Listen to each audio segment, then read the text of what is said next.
Hello दोस्तों, मैं doctor Durgesh Kumar homeo and herbs के यूट्यूब चैनल में आपका स्वागत है।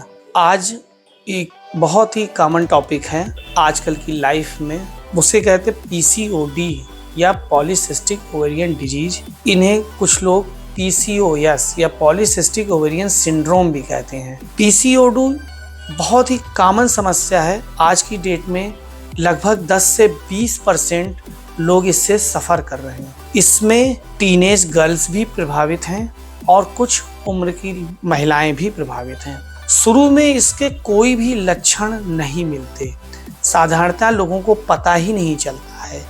किन्हीं अन्य कारणों से अल्ट्रासोनोग्राफी कराते हैं तो उन्हें पता चलता है कि उनको पीसीओडी की समस्या है। या कभी कभी महिलाएं या कपल्स जिनकी प्रेगनेंसी में प्रॉब्लम हो रही है या इनफर्टिलिटी की समस्या है, तब वो डॉक्टर से मिलते हैं और डॉक्टर जब उनका चेकअप करते हैं, जांच करते हैं, तो पता चलता है कि महिलाएं पीसीओडी से पीड़ित हैं। पीसीओडी में हमारी नॉर्मल मासिक की जो साइकिल है, मेंसेस साइकिल है, वो प्रभावित होती है। मेंसेस डिले होने लगते हैं, ये सबसे कॉमन लक्षण है। इसके अलावा चेहरे पे बहुत बड़े बड़े एक्ने एक नॉर्मल है, टीनेज में आते ही हैं, लेकिन ये उससे कहीं ज़्यादा एक्ने होते हैं और बड़ी बड़ी साइज के हो जाते हैं। यहीं तक ही नहीं ये प्रभावित करता, बल्कि लड़कियों में मेल पैटर्न्स के फेशियल हेयर भी मिलने लगते हैं, जिसे हिरसुटिज्म भी कहते हैं। और कुछ लोगों में वजन भी बढ़ने लगता है। अगर जब ये सभी सिम्टम्स मिलने लगते हैं तो उन्हें हम पीसीओएस कहते हैं। जब ये सिम्टम्स अपीयर नहीं रहते तो उनमें पीसीओडी की समस्या कहते हैं। पीसीओडी में होता क्या है, हमारी ओवरी सामान्यतः हर साइकिल में एक अंडे को मैच्योर करती है और रिलीज करती है। इसमें होता ये है कि फॉलिकल्स जो होते हैं वह अंडे को बनाते तो हैं, लेकिन वह अंडा पूर्णतः मैच्योर नहीं होता और रप्चर होकर आता नहीं है, जिससे कि प्रेगनेंसी हो सके। वो वहीं पर रह जाता है और ब्रीड हो जाता है, खत्म हो जाता है। और वो जो स्पेस होता है उसमें कभी कभी पानी भर जाता है, कभी कभी गाढ़ा हो जाता है और कभी वो गांठ जैसा हो जाता है। तो इसलिए जब अल्ट्रासाउंड कराते हैं तो ओवरी में कई छोटी छोटी फुंसियों जैसी गांठें होती हैं, जिसे पल्स नेकलेस कहते हैं, होती हैं, और इसी को पीसीओडी कहते हैं। इसमें इस लेडी का पूरा हार्मोन बैलेंस बिगड़ जाता है। यह एक फैमिली प्रॉब्लम भी है, यानी अगर किसी को पीसीओडी की समस्या है तो आप उसके बैक में देखेंगे तो उनकी मदर को, उनकी मौसी को, उनकी सिस्टर को भी इसकी होने की संभावना बहुत है थी, या जिनको था है तो उनके नेक्स्ट जनरेशन को, उनकी सिस्टर्स को भी होने की संभावना है। दूसरी चीज, इसमें पूरा हार्मोन इम्बैलेंस हो जाता है। एक और चीज होती है, जिन लोगों को पीसीओडी है उन्हें अपने हार्मोन ऐसे तो करानी चाहिए, यानी follicle stimulating hormone, luteinizing hormone, estrogen, progesterone, ये तो चेक कराने ही चाहिए जिन्हें फीमेल हार्मोन है। उसके अलावा टेस्टोस्टेरोन का भी चेक कराना चाहिए और थायराइड और इंसुलिन के भी हार्मोन की जांच करानी चाहिए, क्योंकि इसमें सबसे बड़ा रोल इंसुलिन रेजिस्टेंस का भी होता है। जब इंसुलिन रेजिस्टेंस हो जाती है, यानी अगर हम फास्टिंग और पीपी की इंसुलिन की वैल्यू देखते हैं तो वह बढ़ी हुई आती है। जब इंसुलिन हमारी मात्रा में ज्यादा बढ़ने लगता है बॉडी में, तो वह ट्रिगर करता है टेस्टोस्टेरोन को ज्यादा बनाने में।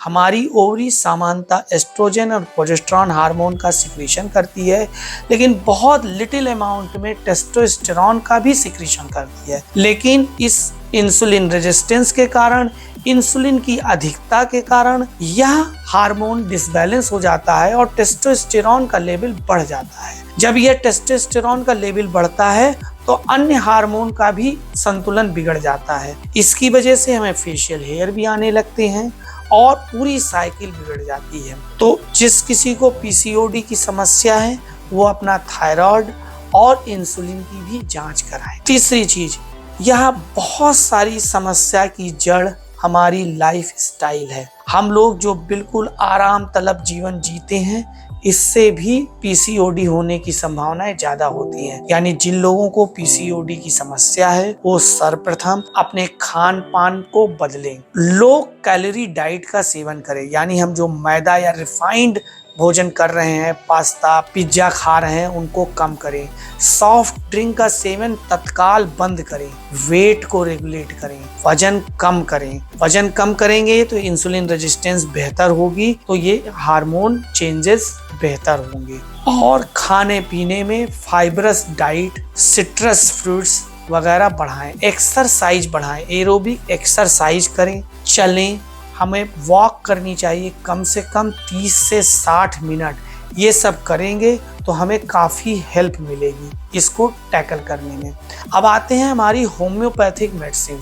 होम्योपैथिक मेडिसिन इस बीमारी को से निपटने में पर्याप्त कारगर हैं। बहुत सारी दवाइयाँ हैं जो इसकी कंडीशन के हिसाब से और रिक्वायरमेंट के हिसाब से, अगर आपको पीसीओडी है और आपको प्रेगनेंसी के लिए जाना है तो इसके लिए दवाइयाँ डिफरेंट होंगी। अगर आप टीनेज गर्ल हैं, इर्रेगुलर मेंसेस है, तो दवाइयाँ डिफरेंट होंगी।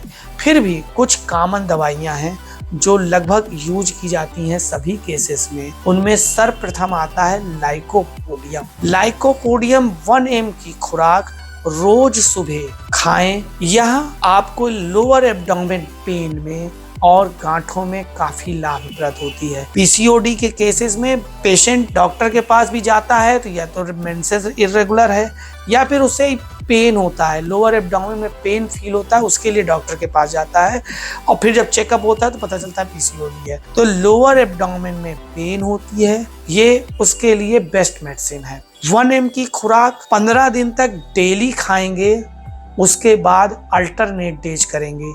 एक तो और चीज है, पीसीओडी का ट्रीटमेंट थोड़ा सा लंबा है, कम से कम 6 महीने लगातार करते हैं, खान पान को ठीक रखते हैं, लाइफ स्टाइल को बेहतर करते हैं, तो हमारी दवाइयाँ बहुत अच्छा काम करती हैं और यह बीमारी को ठीक करती है। दूसरी दवा है एपिसमेल। यह 200 नंबर की पोटेंसी में दिन में 3 बार खाइए और 3 से 4 बूंद सुबह दोपहर शाम डेली। ये लाइकोपोडियम के साथ भी ले सकते हैं। और तीसरी मेडिसिन आती है पल्सेटिला। पल्सेटिला इर्रेगुलर मेंसेस को भी ठीक करती है, हार्मोन बैलेंस को भी ठीक करती है और ओवा प्रोडक्शन को भी बढ़ाती है। यह एक बेहतरीन मेडिसिन है जो इसमें यूज की जाती है। पल्सेटिला 200 नंबर की, यह भी दिन में 3 बार ले सकते हैं। एक अन्य दवा आती है ओवाटोस्टा। यह 6x की पोटेंसी में बनी बनाई कॉम्बिनेशन में आती है। ये 2-2 गोली दिन में 3 बार इस्तेमाल करें, चूसें। ये भी थोड़ा लंबे समय तक होती है। यह भी ओवम के रिलीज को, यानी अंडे के निर्माण और उसके रिलीज को बढ़ावा देती है, जिससे कि सिस्ट बनने की संभावनाएं कम हो जाती हैं। ये बहुत अच्छी मेडिसिन है लिकोरिया की भी। तो जिन लोगों की इसके साथ एसोसिएटेड वाटरी डिस्चार्ज हो रहा है उसमें भी यह काम आती है। इसके अलावा एक दवा आती है, पेटेंट मेडिसिन आती है बैक्सन कंपनी की, ओवासिस्ट ड्रॉप। यह 10-10 बूंद दिन में 3 बार लेने से काफ़ी हद तक राहत मिलती है। लेकिन एक चीज़ और ध्यान रखें, इसका ट्रीटमेंट लंबा है। पेशेंस के साथ इसका इलाज कराइए और कंडीशन के अनुसार है, जैसी रिक्वायरमेंट है, जैसी कंडीशन है, उस हिसाब से दवाइयाँ। यह कुछ मुख्य दवाइयाँ हमने आपको बताई जो काफ़ी लाभप्रद होती हैं।